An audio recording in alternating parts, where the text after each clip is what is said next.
This is the first video in a series to let you know more about the International Compass Project, orchestrated by myself, Rebecca Nicholson. We had our beginning in January of 2017 when I traveled to my first location in Colombia, South America. I wanted to make a school/cultural center run by volunteers, world travelers that have the desire to give back to third world countries and poverty-stricken communities and make a positive impact in those people's lives. And so I began my journey by a backpacking tour, actually in 2016, when I fell in love with the Caribbean coast in Colombia.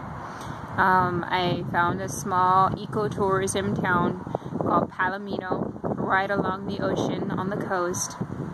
It's about an hour north of Santa Marta, if you're familiar with the coast of Colombia.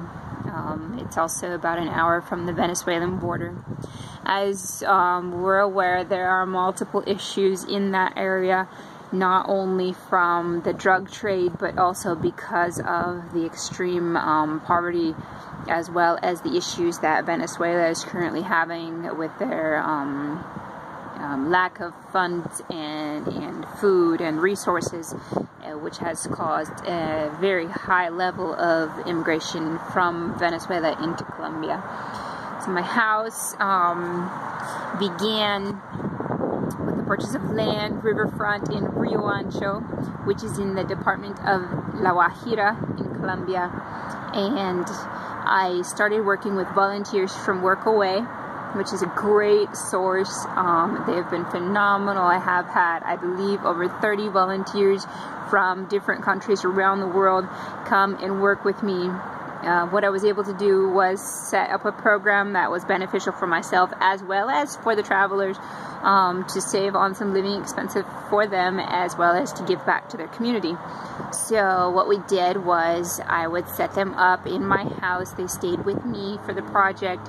I gave them breakfast, lunch, and dinner, and we worked as a team to start the construction of the building. We built it with bamboo.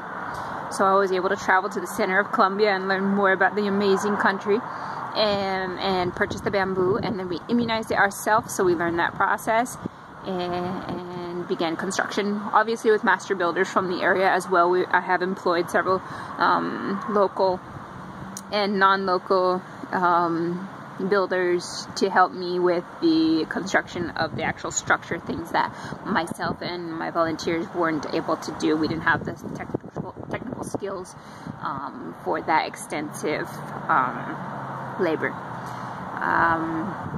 So my volunteers would work with me 5 hours a day, 5 days a week, and then they would have weekends off where we would take tours of the area, as well as them just taking the time to get out and explore the area on their own, and then come back on Monday and work again with the project.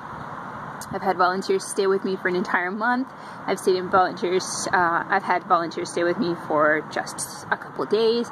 I even had a return volunteer, which was phenomenal and showed me that I was definitely going in the right direction. It really made my heart happy to know that I was doing something positive here.